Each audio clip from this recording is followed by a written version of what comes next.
Here we go. Spoiler alert, audience.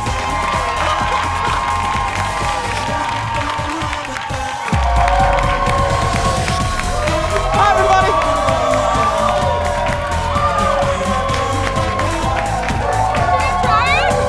I love your skirt. It's gorgeous.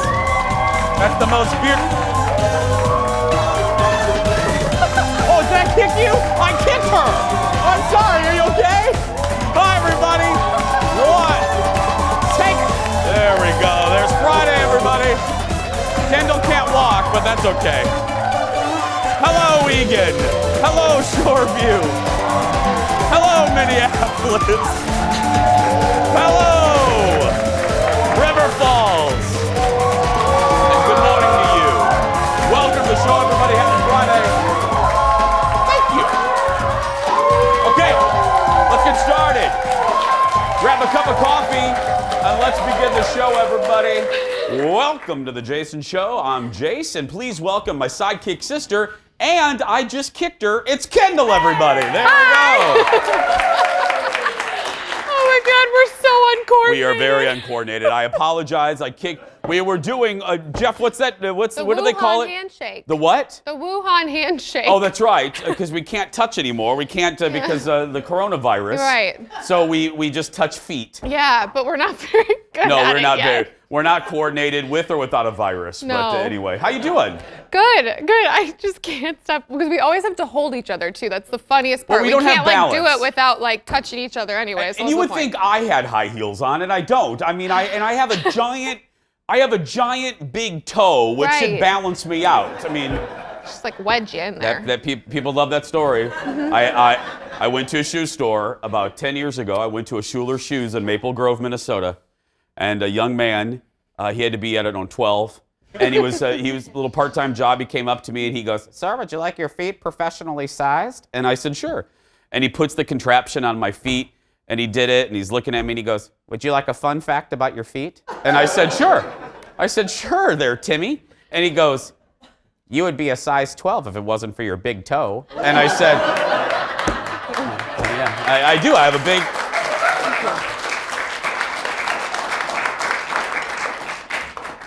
It's about that big. It's about that big, yeah.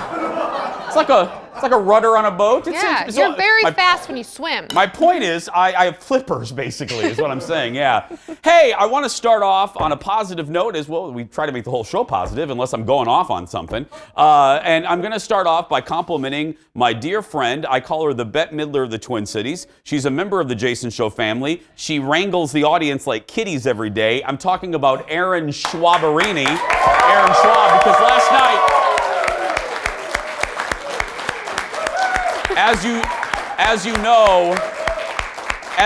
if you've watched the show, you know that Erin is an actress. She's a singer. She does, birthday parties. She does a variety of things. She directed a performance of Annie Jr. last night. Right there it is. Now, you remember I did a piece with these kids. I took over one of her rehearsals, and the kids ate me alive. But last night look at this. Last night was their big production in front of hundreds of folks. They did a phenomenal job. So let's give it up to their director. There's Erin Schwab right there, everybody. Take a shot. There she is. Erin, you're not mic'd. You're not mic'd. Give me a thumbs up. Did the kids do a good job? Yes, they did. That's right. One of the kids you'll remember from that piece, one of the kids I wanted to adopt. I mean, he has parents. He doesn't need me to adopt him, but for about 42 minutes, I wanted a kid. And that because he played the dog. He played Sandy. Did my son do well, Luca? Did my son do well? He nailed the dog. That's all that he nailed the performance as the dog. Yes. That's fantastic. It was very believable, I'm sure. It was. They were all kidding aside. If you ever get a chance to support a performance like this, just go. It means a lot to those kids. when the curtain opens and they see a full house. It just, I remember being, I was in shows like that, and you look out and you try to notice where your mom is sitting and where Uncle Mike is sitting. It just means a gosh darn lot to those kids. It does. We had a program called Arts Alive when I was a kid. Very similar. It was like, but you did your own thing and then performed it sort of in an ensemble. Yeah. And I would look forward to it all year. We would practice and practice. And yeah, when people show up and they're clapping for you, it is the coolest thing when you're like that age. It's awesome. Aaron, we love you. Congratulations, sweetheart. Let's get started, everybody. It's time for the hot dish. Here we go.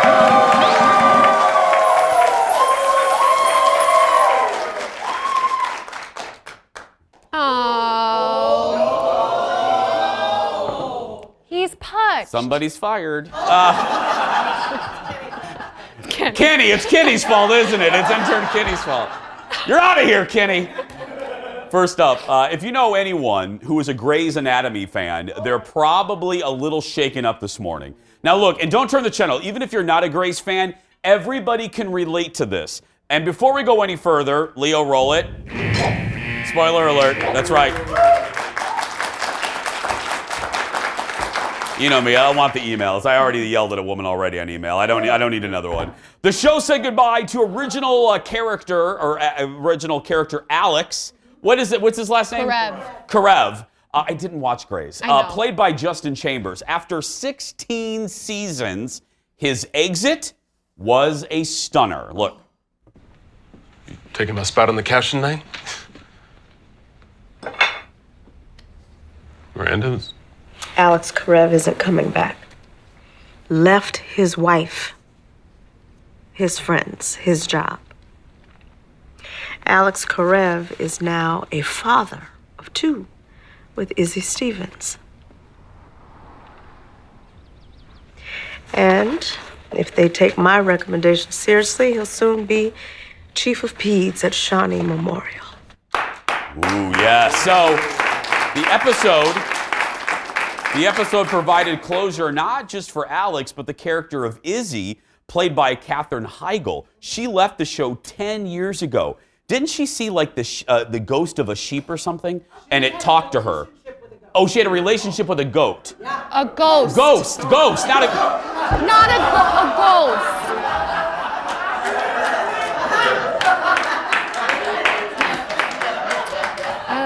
You can't make this stuff up. A ghost. A ghost.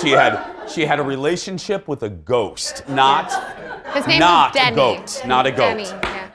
Oh god. Oh, But Izzy wasn't given a proper exit because, well, let's be clear, the whole cast basically hated her. So, and in a plot twist of all plot twists, Izzy apparently gave birth to twins and has been raising them on a farm for the past 10 years and 5. And Alex is the father. So that's how I know Aaron Schwab, who watches Grey's, she passed out like a fainting goat. Yeah. You know, she was just like, yeah. Just went over. Do you watch Grey's? I did all the way until they got rid of Christina Yang, and then I was like, out, girl. Hey, that was a long time ago. I did not give anything away, just to be clear. It was the #1 entertainment trending topic on Twitter, which is, look, we're having some fun at the expense of the show. It's an amazing feat for a show that's been on the air 4 years, let alone a show that's been on for 16 years. So and their ratings are still good. There's still a lot of buzz. We're obviously still talking about it. The show debuted, I always like this fun fact, in 2004 with Lost and Desperate Housewives. That's how long it's been on the air. Those shows have been long gone forever. So. Right, it was like the Sunday night staple. Yes, you'd watch Grey's and you'd watch, the Home Improvement show. Move That Bus, Extreme Makeover Home Edition, yeah. Next in the dish, we're getting our first look at the new season of a show I love. I know a lot of you started watching it, Ozark on Netflix. Here's a clip from the trailer for season 3. Look at this. So you're moving money in the new casino, and you're asking me not to tell your wife. In a nutshell. I'm not your marriage counselor. Few people get my client's attention the way you have. Wendy Bird. I wasn't sure if I should call you. If you can't get what you want with reason, you have to get it with force. Broken promises got consequences. Things are gonna get ugly. Sometimes I think you forget who you're talking to. Your husband is in great danger. I don't need to go in there. We need to take Navarro down. You lie to your wife. You lie to me. And you lie to yourself. What do you want? I want the season right now. The show stars, yeah, that's what I want. Ozark season 3. Jason Bateman, Laura Linney, and if you don't know what the show's about, here's the deal. It's the seemingly normal family gets swept up in a money laundering scheme and must make amends with the drug cartel. New episodes drop at the end of the month. I am not normally a fan of a show in this genre, but I love Jason. I think Laura Linney is one of the best actresses of this generation. I was captivated immediately in the show. This is the 3rd season. People always ask us what show they should watch. If you haven't started watching this, you should. It's on Ozark. It's one of the best written and best acted shows on streaming, cable, or network, period. Yeah, it really is. It seems kind of, and I can't remember what it's called, but it seems kind of like that show with the meth. Breaking Bad. Thank you, Breaking Bad. Yeah. Is it kind of like I couldn't remember what it's Well, called. there's the quote of the show. Is it? Sorry. Jason, is it similar to that show with meth? Yeah, that's yeah. But is it similar to the show? It had with meth and a pizza on a roof. Is that it? Yes. Yes, Is it it's similar? Similar, kind of, sort of. Okay. Even darker, if you can believe that. Oh, so same sort of audience would like that show. Absolutely. Great question. Okay. That's right. And speaking of great, we're going to take a great commercial break, and we'll be back after this. Stay with us, everybody. Friday.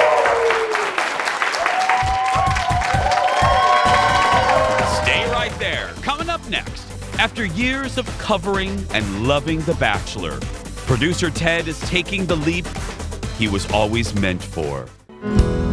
Hi, I'm Ted, and I'm 35. Auditioning for the show. And we have his audition tape where he tries to fulfill his destiny.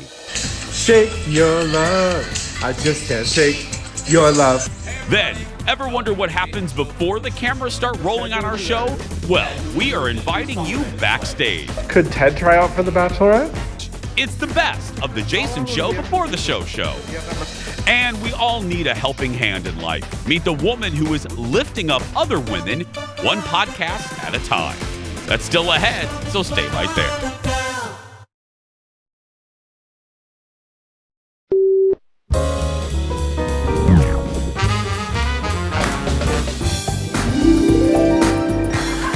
So come right this way. You're gonna be talking right to this camera as if that's Beyonce. And express yourself through your songs is... Oh my God!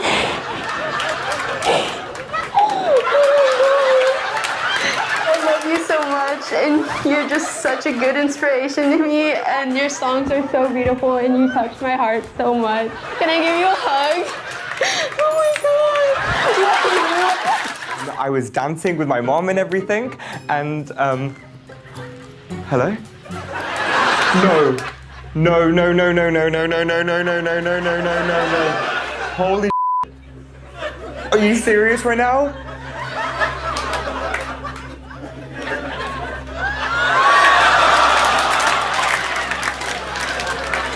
Wow, I just want to say, Beyonce, you are Miss Queen Bee. Hello, or should I say hello? So good. Eric Andre pranking Beyonce fans on Kimmel last night. He stars in a new hidden camera prank show called Bad Trip. That is good. That's so God, funny. that's good. Next on the dish, Hillary Clinton was on Andy Cohen for the first time last night, and she responded, don't worry, we're not getting political. And she responded to some previous crazy rumors about her. Look at this. Did you adopt an alien baby in June of '93? No comment, but he did graduate from a really good school. Okay. Have you ever thrown a lamp, book, or Bible at your husband? No, not that I haven't thought about it, but no, I never have done it. Rumors true that you have a rocky relationship with Barbara Streisand? Not at all. We're good friends. Okay, good. Are the rumors true that Anna Wintour served as an unofficial fashion consultant on your array of pantsuits during the 2016? Yes. That is true. She's a good friend. A Yes. very good friend. Wow. Yep. Are the rumors true that when the CIA was hesitant to execute the bin Laden raid on the same night as the Correspondents' Dinner, you said, the White House Correspondents' Dinner. That's true. That's right. Well, I mean, come on. I mean, know. Osama bin Laden, the White House Correspondents' Dinner. I mean, it's pretty. That is the only thing we as a country can agree on. I'm serious. Yeah. Oh my God. That's great. Hillary is promoting her new four-part docuseries, which is available on Hulu right there. My favorite was, not that I've never thought about throwing a lamp or a Bible at my husband. But, yeah, exactly. Look, I don't care what politician it is, whatever. I like to see them on these late night shows because I think it shows their humanity. You know what I mean? I liked seeing, George W. He did one of my favorite interviews ever on the Oprah Winfrey Show is with George W. With George W. Bush. It just paints him in a more human light. Right. More late night. Steven Tyler participated in James Corden's Spill Your Guts or Fill Your Guts a while back, and he revealed a time when his daughter Liv got really, really mad at him. Well, she was a guest on Corden last night and told her side of the story. Look at this. You asked him if he'd ever hit on any of my friends, and he said yes, Cameron Diaz. And he told the story, which he said how it happened in London, but it happened in New York. His memory is very interesting because he remembers little bits, but not everything. But I mean, my dad, he kind of hits on. Not hits on. He's very flirtatious and sensual, and he looks people in the eye, and he might lick your cheek, and he might whisper something in your ear. But I didn't see. He said that I was mad at him. I don't really remember. Maybe he asked for her number or something, but I don't remember. I don't remember exactly. But he does that a lot with. Oh no, he is quite the dogs, flirt. grandparents, when you're with him, men, you're like, women. guys, I am totally going home with Steven Tyler. Absolutely. He's Steven Tyler. Yeah. I get in this day and age, not really acceptable anymore, but I would let Steven Tyler lick my forehead. I really would, yeah. Right. There. Oh, wait, no, not with the coronavirus. No. Well, I mean. It's still Steven Tyler. I'm just saying, no. I love him. I will say this until I take my last breath. I used to watch American Idol every season. I covered it. It was one of my first jobs here at Fox 9. Steven Tyler on American Idol was one of the best periods of that show ever. I loved it was him and J-Lo. Oh, that's right. Yeah. It was J-Lo. Their chemistry was phenomenal. They're so big. Yes. So impressive. And I love Aerosmith. Every time I think of, I see Harry Styles, I feel like he's kind of got that same vibe for the younger generation. Does that make sense? Yeah, he's a good combo of Steven Tyler and a little Mick Jagger. Right. And even a little David Bowie. I mean, he's kind of... Right. He's got that flavor. Yeah, he's a little rice-a-roni. Just add water and stir those three pieces and yeah. Anyway, next in the dish. I watched more episodes of Love is Blind last night. I know some of you are horribly disappointed in me. But I'm sorry, I am obsessed. I got home last night. I told you. Yeah, you did. No offense to the audience that was here yesterday. Couldn't have cared less. I wanted to go home. I wanted to be home on my couch with my dogs watching Love is Blind. I got through 2 more episodes. So now, if you don't know, the show is about, well, basically these pretty young people. They're all pretty. They all look like they've been carved out of butter. They don't see each other. They can only communicate with talking, and then they have to decide to be engaged. Here they are in the pods. And then they're engaged within like 4, 5, 6 days. Now I'm to the part where they're in Mexico. So now they have to actually see each other and spend time together. And I am telling you, this is a hot mess that I cannot turn away from. It is a hot nutter butter casserole. Really? Oh my goodness. There was a fight. I'm not going to say anything because part of the joy of the show is unraveling like a crazy bloomin' onion to you. And there is a fight by a pool that there's drinks thrown. And one couple goes down like the Hindenburg real quick. Not long after they get to Mexico. Because think about it. You can talk and bond on an emotional level, but then you add the physical. And if there's not a physical attraction, like, I'm not going to tell you who, but the first night that they're all in the hotel, there's like 6 couples, and you can tell that the one woman is so not into her fiance. And she's like, okay, well, for the first night, can we just snuggle? And you're like, oh, yeah. And then meanwhile, they cut to the other couples, And there's like Twister and Crisco and, and it's like there's bubble baths and champagne. And then it cuts back to these two and they're watching Little House on the Prairie, and it's, And you feel bad for the dude. Yeah. You feel bad for the dude because the dude is like, oh God, he went like the one that the couple that's messed up. He goes like this, he goes, I'm gonna take off my shirt. And he takes off his shirt and he lays in bed like this, and he's looking at her, and she is standing up like across the room. It's so uncomfortable, but I'm not kidding. I love it more than anything. So, Love is Blind on Netflix. Watch it with me. I'm gonna probably watch the rest this weekend, and I'll have a report on Monday. You look like you have a question. Where did they find these people? Georgia. Oh. Georgia. They tape it, I believe, at Tyler Perry Studios. They're in Georgia. I mean, like, who just is like, well, this isn't working. Let me just take my shirt off and lounge here casually for you. Oh, that's not the worst. Kindle. Kindle, that is mild. No. That's mild. Plus, they don't have phones. Like, the one girl goes, I gotta tell my dad I'm engaged. And I'm like, oh my goodness. Like, the family has no idea what you're doing. Kevin would arrest me. He would arrest me. He'd find out where I was Your and dad? have someone come and arrest me. Judge Kevin? Yes, Yeah. he would just throw me in jail. He'd be Yes. like, you're never leaving. Pray. Start praying now. Yeah. But anyway, it's fantastic. Hashtag Ted was right. Oh. I love the show. I don't know why. I do not know why. Yeah. I don't know. Speaking of love shows, The Bachelor is coming to Minneapolis. Did you guys hear that? And we're not talking about producer Ted's hometown date. The Bachelor live on stage is what I'm talking about. It's going to take over the State Theater on Wednesday, and we now know who will play the role of The Bachelor. This is Chris right there. He will serve as The Bachelor. Let me get a good look at it. Oh, hey. Yeah, he ain't ugly. Yeah, he's good looking. There he is. Of course. He will serve as The Bachelor for the evening, which will fill an entire season of The Bachelor, will fit an entire season of The Bachelor in one night. Now, here's his bio here. Here we go.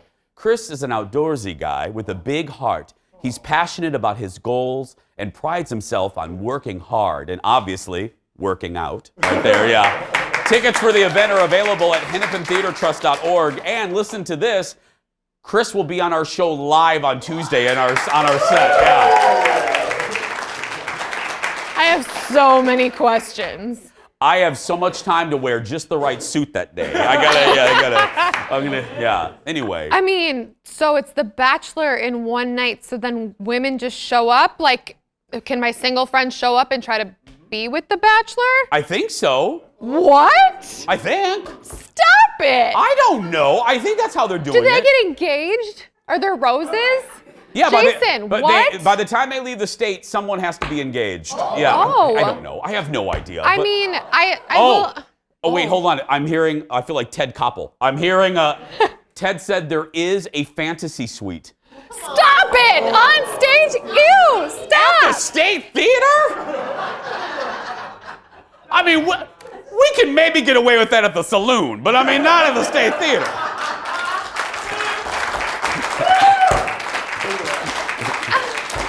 That's good. And if you're watching us from other parts of the country, just Google the Saloon Minneapolis. What? Or don't. Whatever, pick your poison. Still ahead, everybody. It is the moment we've been waiting for. Producer Ted's audition tape for The Bachelorette is finished, and we're gonna show you the whole thing. And then we'll introduce you to a young woman who is turning her grief into action. That and more when we return. Back after this.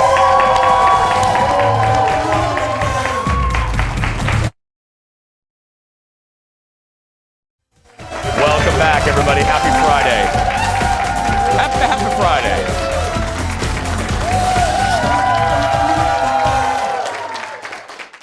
I tend to oversell things, and I don't want to do that right here. But what you're about to see has been referred to as photographer Eric's opus, his Citizen Kane, his Caddyshack. I don't know. Pick your movie.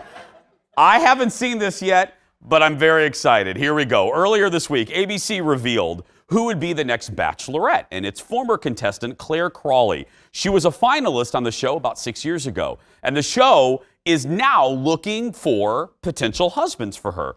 So, of course, when we heard this, we had to make a real audition tape for our very own King of Bachelor Nation, producer Ted. And once again, that means it's time for a special edition of America Loves Ted.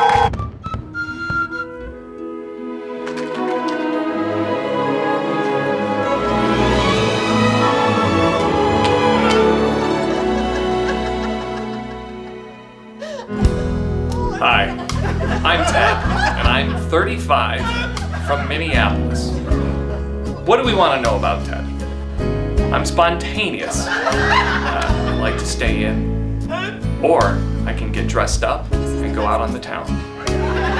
Yes! Oh my God, I am so feeling this Angela Lansbury vibe. I'm adventurous. I like to get my hands dirty, and I'm definitely a risk taker. Not afraid of ladders. Definitely not. Oh my God. Ah. What am I looking for? Well, let me just be very clear. I am not looking for more Instagram followers. But they can follow me at Ted at the News, where I post to my stories daily. People would describe me athletically as he's got potential. I can run, but most importantly, I can swim. My mom would say he's good looking, charismatic, hypnotic smile, and available.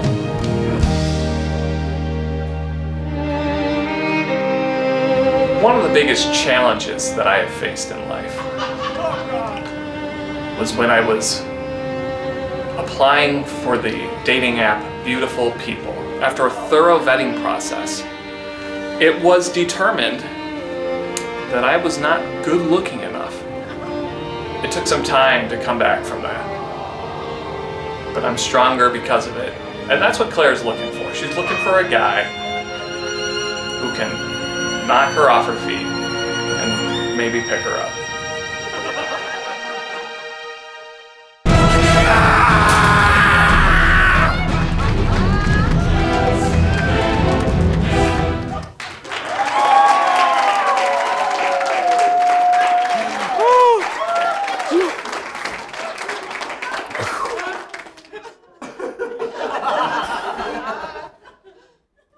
I think we all need a moment. I think we need a moment. Joining us from the control room, producer Ted, everybody. Hello. So, Ted, obviously, we now have the tape. Expertly, I mean, Martin Scorsese could not have produced a finer Bachelorette audition than photographer Eric. That's right, yes. Yeah. So what are the next... Ted, what are the next steps in the process? Well, of course, they're going to give me a call at some point. That's right. So we'll go through that process. I think they start shooting in a few weeks, so it's a good thing that we got this all together quickly, and they'll look at this and say, get him right through. That's right. Now, here's the deal. Have we checked? We have about 17 layers of management here at Fox 9. Have you checked with any layer of management to see if they're in fact going to let you go if you get chosen? No. Okay. But I think if we just say that Jeff said it was okay, that covers it. I think so. Okay, before we let you go, people do the gimmicks when they get out of the limo. They go to the people dress like horses. They come in on tricycles. Are you going to do, if you get, let's change Ted, I'm sorry. Let me be positive. Not if. When you get chosen. I apologize. When you get chosen and you come out of the limo, what are you going to do? Do you have any gimmicks? We could go straight-laced. Yeah. And she could forget who I am. Yeah. Right? And just that guy with the beard. Yes. Or And they've never done this on the show before. Oh. I could go in on that turtle as a merman. Oh, yes! That clip we saw on the piece.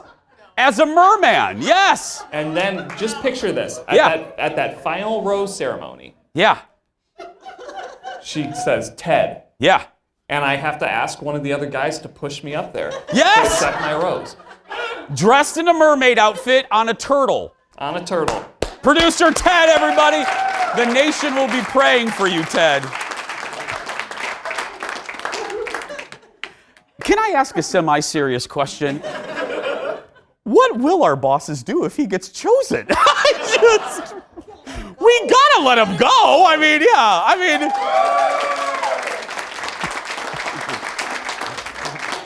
I guess we'll have Kenny produce the show. I don't know, that's right. Still ahead, we'll show you what you missed on our Facebook-only talk show when we come back. More laughs when we return. Oh, God. Oh, God.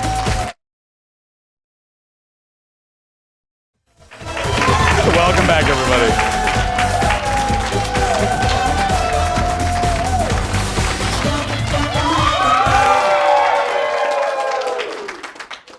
I have an update. Just during that commercial break, producer Ted picked up 31 Instagram followers. That's right.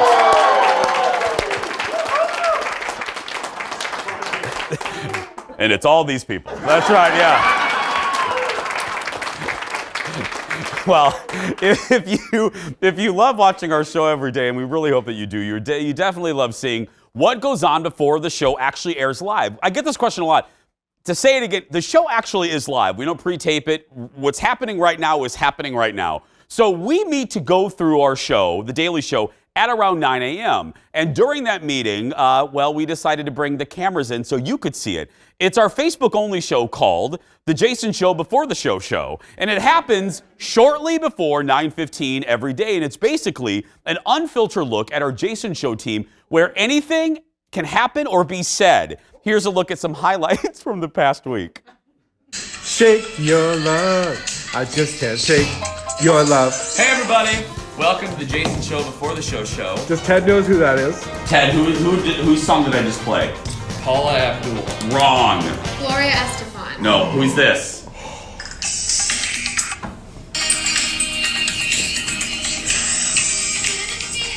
He knows. He's our... Janet Jackson. Oh, Ted. How dare you? Blondie. How dare you? Okay, who's Gabby this? Gibson. Yay! Filling taken out yesterday and a new one put in, so my mouth hurts. So if I start drooling. Okay, I didn't know this was gonna be a health update. I just. Well, you asked how I'm doing, and that's how I'm doing. How's your cholesterol? Does anybody know Kendall's cholesterol? Oh my gosh, I was just talking to a friend, and they have high cholesterol, and they were like, "How do I have high cholesterol?" I'm sure they love you sharing Can we play some more Debbie Gibson? Back to the Debbie Gibson, everybody. Did you moose it? No. Oh, you didn't moose it. What does it mean to moose? You get an extra shot of espresso, Jeff. Wait, what? Yeah, if you moose it, that's what it's called. I worked for a care group for 4 days before I quit, and I ran out crying in Gavaday Common because the business. That one's terrible. It's horrible because all the businessmen are very mean if you don't know their blanket order. Kendall, do we know where Ted is? Bachelor auditions? Crying about the Bachelorette. Oh, what you're going to talk about on today's show? I have a theory though. She's older, 39. That sounds like, Ted's in his 30s. What? Could Ted try out for the Bachelorette? Could you imagine? How long would we have to lose him though? Does he have that much vacation time? He doesn't have that much vacation time. It's like 3 or 4 months. Actually, I have an observation. Yes. I was going to wash my hands today for 20 seconds, like we all should be doing. Happy birthday. No, and I passed by your mailbox, Jason. Yeah? Did you know you have a mailbox here? I don't know that I have a mailbox here. Well, I looked inside. I don't know where the mailbox is. It's right by the dressing room. Oh, I don't know what that is. So I was just looking and I noticed that you had some mail and I looked at the post date. Yeah. And I won't show the person's address, but the post date is, April 2019. That was last year, wasn't it? Yes. Oh, I'm being invited to an event. Well, I don't know where the mail. Okay, I like the sparkly one. I do too. Let me see what event I was invited to that I probably complained that I wasn't invited to. Let's see here. I feel like we're on the Maury Povich show. Yeah. Whose wedding? I was invited to a wedding. Crap, I missed it. It was in June. Ted, you could have went as my date. The hell you laughing over there, Skippy? Wait, June of what year? 2019. Sherry loves Kendall's dress. Oh, Kendall. Where did you get that dress at? Amazon. It was Really? $15. Really? Wow. It's like 17 with shipping. Leo, where did you get that shirt? Shopko. Kendall, what was Jason doing as we were at the pre-meeting? As we were starting our meeting? Oh, we were actually having a conversation about the show today, and he's doing it right now. He's playing like Scrabble or Yahtzee or something. Get it right, lady. It's Yahtzee. I'm playing Yahtzee with my mother-in-law. Are you winning? No, she's winning. It's 286, Ted, to 276. Wow. And I have one more roll. I need a large straight, which I haven't had since the 90s. That's right, yes. Since Debbie Gibson had a hit. I haven't had a large straight since Debbie Gibson was played in the club. Look, I got Leo laughing. Oh! We have, I'm gonna tell you, we laugh, it's genuine. We laugh so hard in those meetings, do we not? Everyone, you slowly see other people who are news filter into our meetings because they just want to come in because our meetings are so fun. Are so fun. No, seriously, it's a really good time. And when you watch it, I feel like a little disclaimer. Don't ever don't feel bad for any of us. We all pick on each other. Like, we pick on Leo. A lot. We pick on Leo. Yeah, a lot. We pick on Leo. Yeah. A little bit, yeah. Well, if you want to see the Jason Show before the show, find our Facebook page. It's the Jason Show TV right there. And look for us going live, because it's live shortly before 9:15 every weekday morning. And the good news is, even if you can't catch us live, we put it on the page and it lives there forever, as Aaron Schwab would say. Coming up, a young woman is telling her story of tragedy and hoping to help others when they need it the most. We'll be right back. Stay with us. Forever.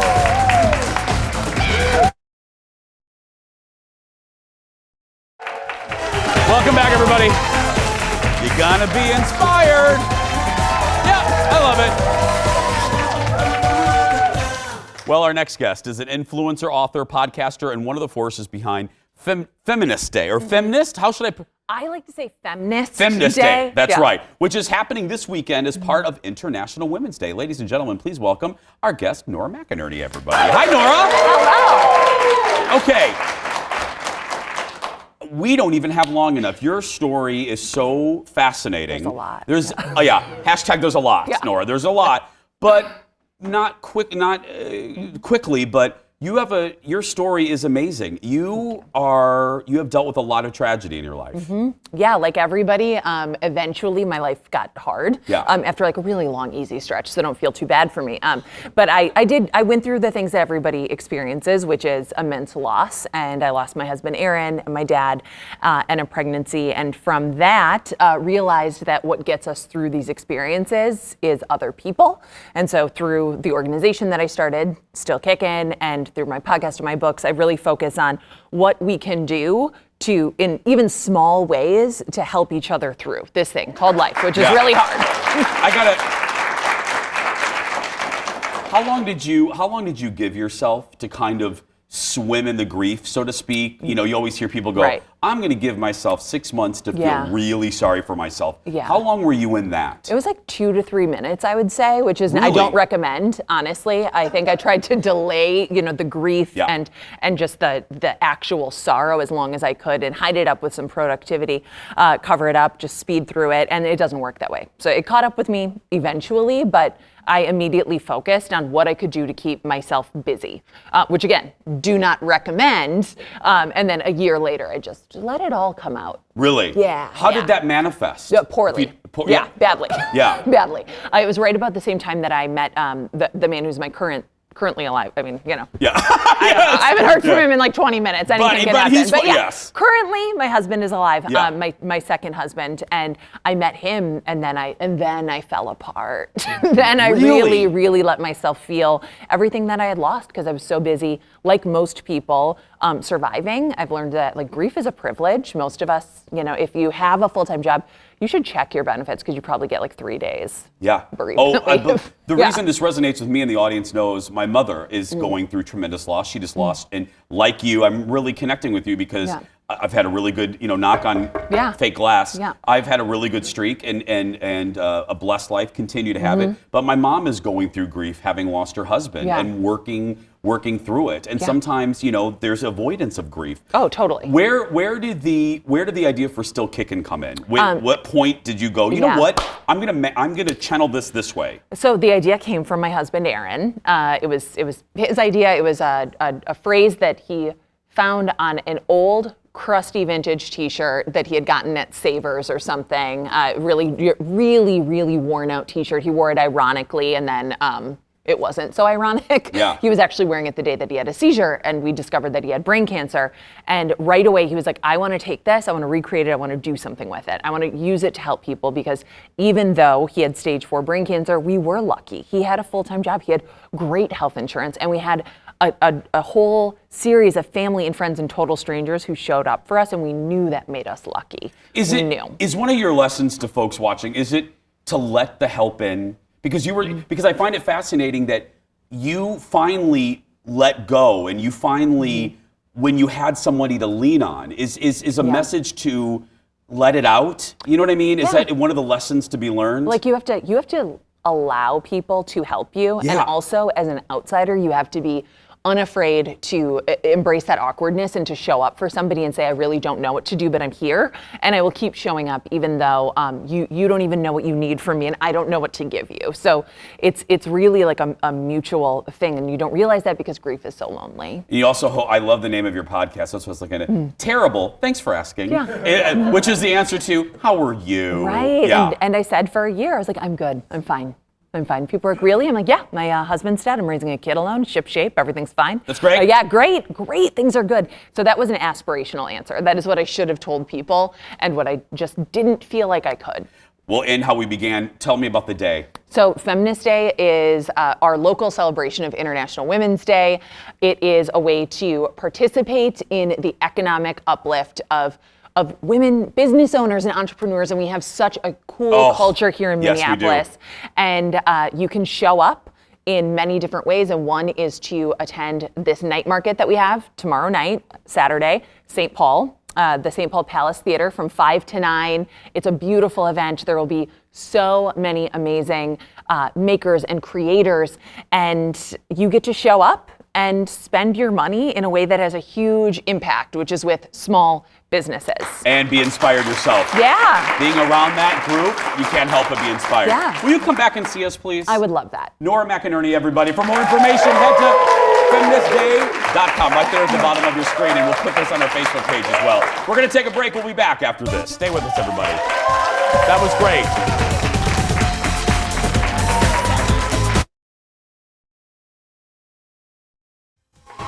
Welcome back. Welcome back.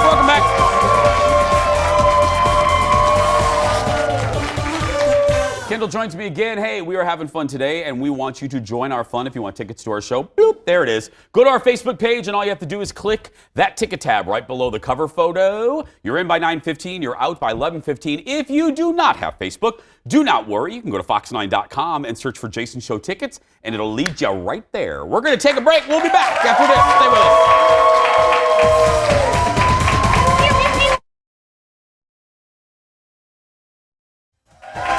Welcome back.